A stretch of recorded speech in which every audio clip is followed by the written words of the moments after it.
It's been a while, hasn't it? Yeah. Welcome to Time About the Movies Flashback, and I know it's been an erratic schedule for these last couple of weeks, and I swear I'm going to do my best to get this back on a weekly schedule here. I was gonna do one last week, but I just ran out of time. I was putting together the Madden 26 tournament videos, which I'm doing right now as I'm working on this, so I'm multitasking here. So you're going to get an episode this week. We're taking a look at the 5 films of August 8th, 1986. So let's go ahead and get right to it. I don't need to give you a long introduction because I owe you after waiting so long. But anyway, let's go ahead and get to it. Let's start off with the biggest of this week's new releases. John Cusack, Demi Moore, and Bobcat Goldthwait in One Crazy Summer.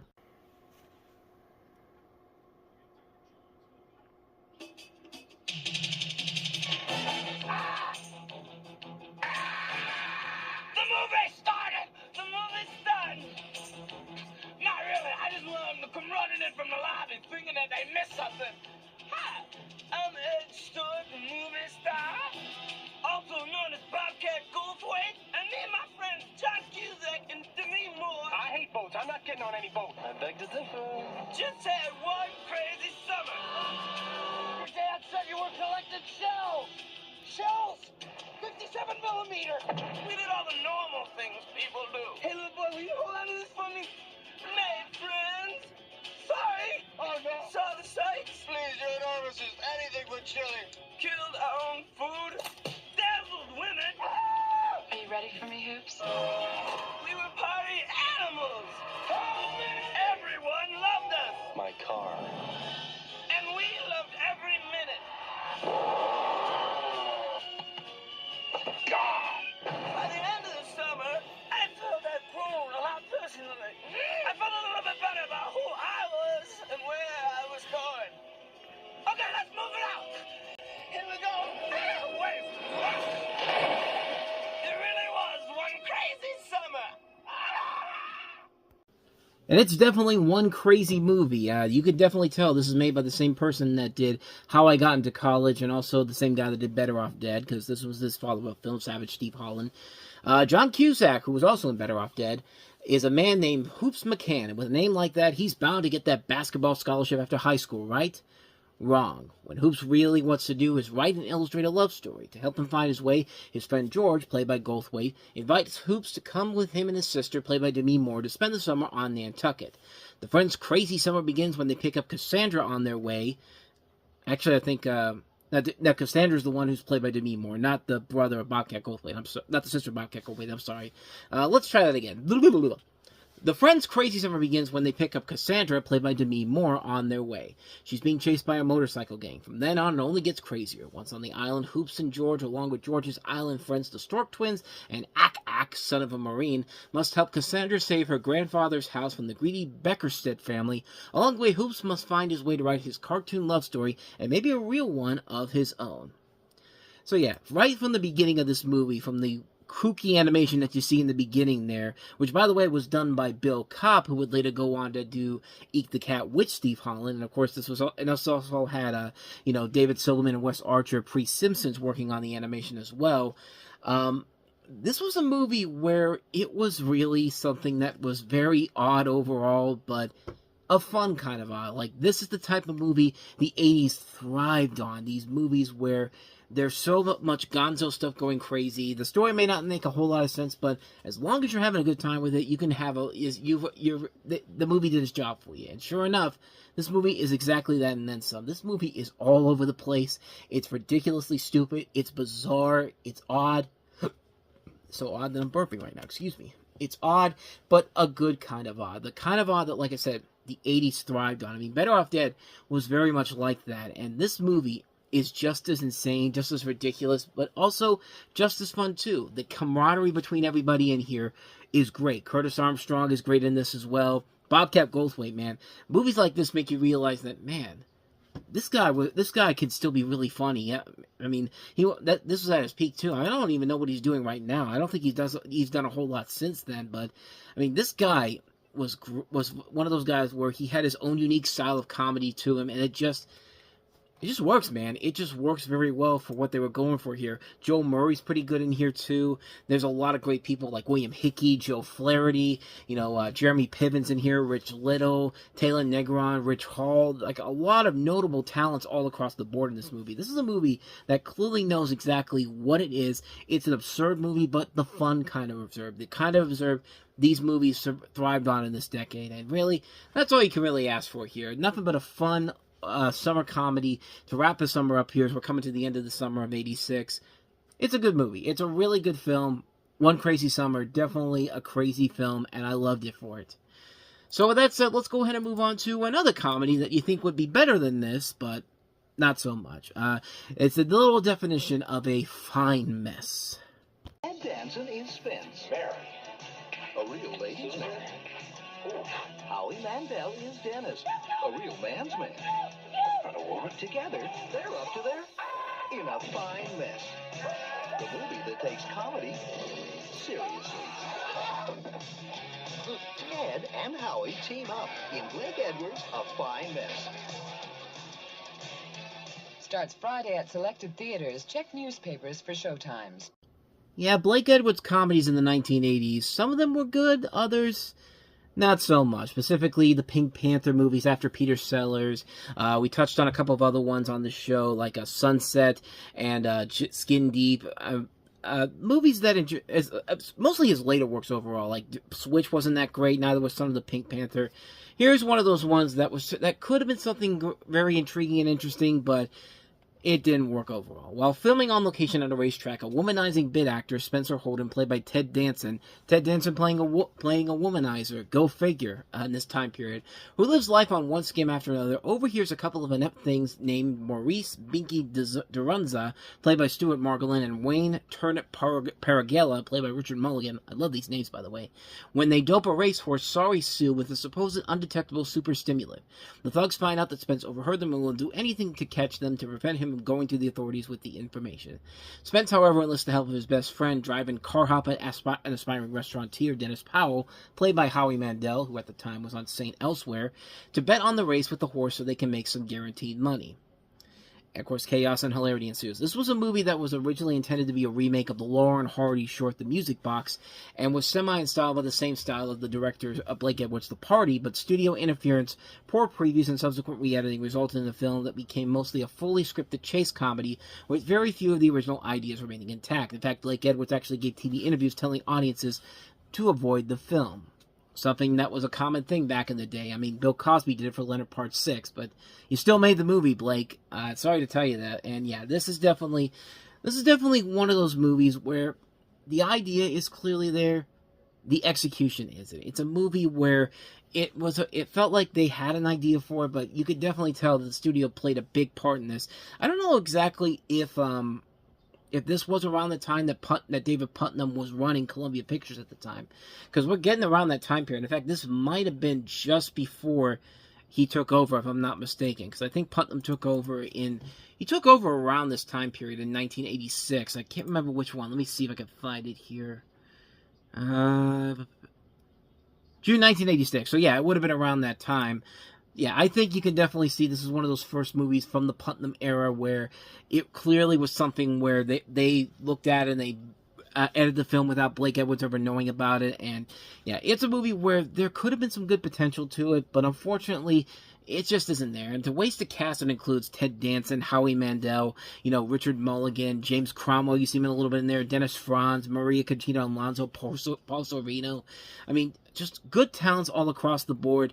It doesn't make for a good movie. And it's not really the movie's fault. It was just the way the studio interfered with the film overall. And, we talk about movies all the time with studio interference. This is definitely one of those examples where a really good film for this could have existed had the studio not intervened in the last minute. And, yeah. So sadly, this is one of those lesser Blake Edwards movies in the 1980s, even though there were some good ones. Blind Date, we touched on that one. Of course, early in the year, early in the decade, S.O.B., Victor Victoria, The Man Who Loves Woman, Mickey and Maude. But yeah, this is definitely one of the lesser ones to be certain. So, all right, so that's life. I'm thinking of the other Blake Edwards '86 movie, That's Life, which was not that good either. But That's a fine mess for you. So let's go ahead and move on to our next movie. Probably is actually no. I was going to say it's the best movie of the week, but we're getting to the really good stuff now. Starting off with the Transformers, the movie. You got the time! 2 years in the making. Spectacular widescreen animation with an original story that will shock and surprise you. It opens everywhere Friday, August 8th. Transformers, the movie. A monster planet destroys everything in its path, while Megatron and Prime fight to the death. Starring Leonard Nimoy and Judd Nelson, with songs by Weird Al Yankovic and Stan Bush. Don't miss it. Transformers, the movie. Rated PG. Opens in theaters everywhere, August 8th. And nobody went to go see it, sadly. And I do mean sadly, because, yeah, I like a couple of the live-action Transformers movies, specifically the first one, Bumblebee and Rise of the Beast. I even like Transformers 1, but if I have to pick the definitive Transformers movie, okay, Transformers 1 I think still is the definitive Transformers movie, but if there's a close second, it's the Transformers the movie. This is, of course, based off of the animated TV series of the same name, where this takes place right in the middle of the second season, where you have an heroic Autobot robots who are hunted by Unicron, played by, is that Leonard Nimoy? It's Orson Welles. Orson Welles. This is actually the last thing he did before he died. 10 months before the film's release, he died when this came out. But he's a planet-sized transformer, and so the Autobots and the Decepticons continue their battle while also dealing with this adventure where, you know, this giant planet-sized transformer is going to come and destroy the world. Now, what's interesting about this movie is that there was a lot of things that, you know, the studio didn't want them to do here. I mean, this movie in particular was seen as kind of this was kind of a game changer in terms of animated movies, because there was the whole thing about this movie was that they added like all these deaths of prominent starting characters, even though the protest of the creators of the films and the TV series even said that too. Like the decision to kill off, most notably, Optimus Prime actually did lead to a letter writing campaign, which basically led to this movie becoming the bomb. And because of this, you know, G.I. Joe the movie was going to do the same thing. G.I. Joe the movie was going to kill off, they were going to kill off Duke. And instead, they basically said, he's gone into a coma. Like, there's literally an ADR line added in after the point where, you know, Duke is supposed to die, where you hear somebody go, like, he's gone into a coma. Like, I mean, I didn't, I mean, it's an idea, it did not make any sense whatsoever, because that scene literally is set up in G.I. Joe the movie for Duke to die. And I think they did this mostly because people got mostly upset because they didn't want to see these characters pass away, and the fact that, and you know, the Optimus Prime death scene in this is pretty damn good. They do a pretty good job of really getting the emotions out in this moment here, and it does work very well. This movie overall is really entertaining. I mean, from the cast they assemble for this, I mean, quite literally, you know, you get people like Eric Idle, Judd Nelson, Leonard Nimoy, Casey Kasem, Robert Stack, John Machida Jr., Scatman Carruthers, Orson Welles, like I said, and music from Stan Bush and Weird Al Yankovic. I mean, the second they say Weird Al Yankovic, it's just like, okay, take my money right now. I'm ready to go in right now. And it's just like, yeah, this movie is a ton of fun overall. And it's just, it was ahead of its time, really. It was a movie that I don't think people were really prepared for, largely because of what they did with the whole thing of killing off major characters and all that. I mean, this was back in the 1980s, where every animated every animated series and movie every animated series was essentially to sell toys. And of course with a company like Hasbro, Transformers, G.I. Joe, of course they're obviously going to sell a lot of toys. And sadly, people I don't think were ready for it personally, and it just really didn't feel like people really took it in at the time. But it has gone on to have the massive cult following, as did the G.I. Joe movie, to the point where, you know, it's a movie that, like I said, was ahead of its time. It was ahead of its time in terms of, you know, upping the ante with the story, killing off characters that you didn't expect to see get killed off. I mean, it did a good job of establishing something new, unique, and different that hadn't been done with an animated movie adaptation before. I mean, keep in mind, before this, all you had was Heathcliff, Care Bears, what was another one? The Smurfs movie, the Flintstones, Yogi Bear, the Bugs Bunny movies, none of those characters die off in those movies. My Little Pony was another one too. Nobody dies off in those movies the way that these main characters do here. So yeah, this was a movie that was kind of revolutionary for the time. and continues to be the best Transformers movie, the second best, at least the second best Transformers movie behind Transformers 1. I think Transformers 1 is the top draw now, but for the longest time, it was Transformers the movie that really was the Transformers movie to beat, and coincidentally, it's the animated movies that usurp the live action movies, obviously, so. But yeah, not much more to say about that one, except Transformers the movie, pretty friggin' awesome, man. So with all that said, let's go ahead and move on to another classic movie right here from the late, great Rob Reiner, Stand By Me. Where do you hear this? 8 o'clock. What is it, man? You guys want to go see a dead body? Columbia Pictures presents Kid's gone. They're never gonna find him. Not where they're looking. a Rob Reiner film. I'm never going to get out of this town, am I, Gordy? You can do anything you want, man. Stand By Me. There's 4 of us, Eyeball. You just make your move. You're dead. Rated R. Now in select cities.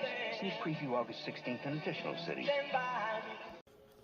I mean, honestly, there's really not a whole lot more that could be added to this movie that hasn't already been said already. When you think of the definition of a coming-of-age classic, Stand By Me is definitely up there with some of the greatest ones, if not the greatest one ever. You got Will Wheaton, River Phoenix, Corey Feldman, and Jerry O'Connell as 4 boys who set out on a journey to find the dead body of a missing boy. And, of course, this is based off of a Stephen King novella called The Body, so, of course, it's going to take place in... Actually, no, this doesn't take place in Maine. This takes place in Castle Rock, Oregon, which, coincidentally, would be Rob Reiner's production company from this point going forward. And, yeah, it really is one of the greatest coming-of-age stories of all time. It's a movie that really does get better with time. When you see these characters going on the adventures that they're going on, you really do buy into the adventures that they're going through here. You do really get invested in their situations overall. You really are fearing for their lives when you watch these characters, like when they're going up against the bullies, like Kiefer Sutherland and Casey Siemaszko, and that gang in general. Plus the train scene's a classic one. I mean, this is a movie that really does get better over time, and it's a movie that you probably don't appreciate it when you're young, like I did when I first saw it for the first time. It was just kind of like, it's all right, but nothing really that amazing overall. But here, this movie really is where the magic of what Stephen King's storytelling can really do.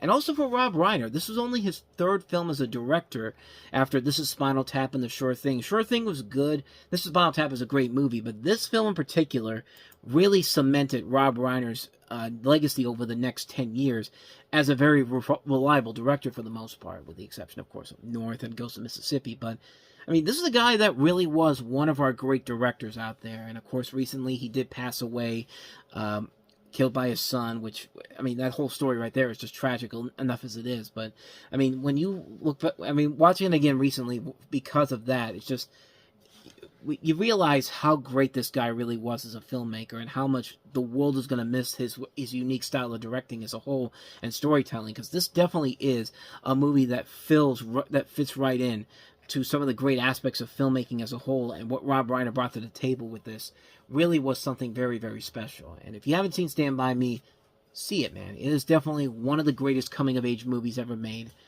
It's one I can't recommend enough. If you haven't seen it, my God, see it, man. I shouldn't even have to say it, because it's been 40 years. I think you should have seen it by now, but if you haven't, now's the time to do it, especially now with Rob Reiner passing away recently. So let's go ahead and move on to the last film that we have here, which is the first film for director Spike Lee, and that is She's Gotta Have It. Two socks. 3 fight out. 3 fight out. 3 fight out. Hi, I'm Spike Lee, but I'm not directing. I do this. It pays the rent, puts food on the table, butter on my whole wheat bread. Anyway, I had this new comedy coming out. It's a very funny film. She's Gotta Have It. Check this out. Nola was something special. She had this amazing effect on men. Please, baby, please, baby, please, baby, baby, baby, please. Good night. Good night. Wait a minute. Is Jamie there? I was the best thing that ever happened to Nola, darling. Ask her, she'll tell you that herself. Well, she worshipped me. I've never seen anybody like to look at themselves more than you do. Don't you ever get tired? Never happened, baby. Stop. Nola, stop. Nola knew what she wanted. and she's gotta have it. So this is where it all began for Spike Lee. This is the movie that launched him into superstardom. And, of course, this was the movie that led to the television series of the same name with DeWanda Wise, which we'll touch on that in just a little bit here. But she's got to have it. This is the story about, the center of this is Tracy Camilla Johns playing Nola Darling, who has a simultaneous sexual relationship with 3 different men, Tommy Redmond Hicks, John Kennedy Terrell, and Spike Lee. And it's told by her and her partners in 3 different ways by her partners and other friends. All 3 of them want to commit her solely to them, want her to commit solely to them, but Nola resists being owned by a single partner. And I touched on the series before I even saw the movie. I saw the TV series on Netflix, and I did enjoy it. I thought it was very good overall, and I hadn't seen the movie, so I really didn't have the movie to compare it to overall. Now that I've seen the movie and watched the film itself, I can say that that show in particular was definitely a very well-made, solid, modernized adaptation of the film itself. This is a really good movie, and right from the trailers you see there, you do get a sense of Lee's early writing and directing styles coming into play here before he would eventually evolve into the filmmaker that gave us classics like Do the Right Thing and Malcolm X. You could see why they revamped it for a modern audience with that show, and there are definitely storylines and characters that modern audiences can relate to from the original film. What Lee creates with this film is a very engaging and true-to-life story with very likable characters in precarious situations. You can understand the motivations and how they're progressing within the film.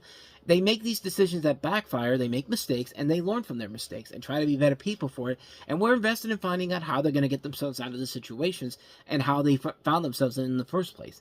That's when you know that you have something that's working with people. Tracy Camilla Johns is very enjoyable as Nola Darling. You do get attached to the 3 guys that she's with, Redmond Hicks, Kennedy Terrell, and Lee.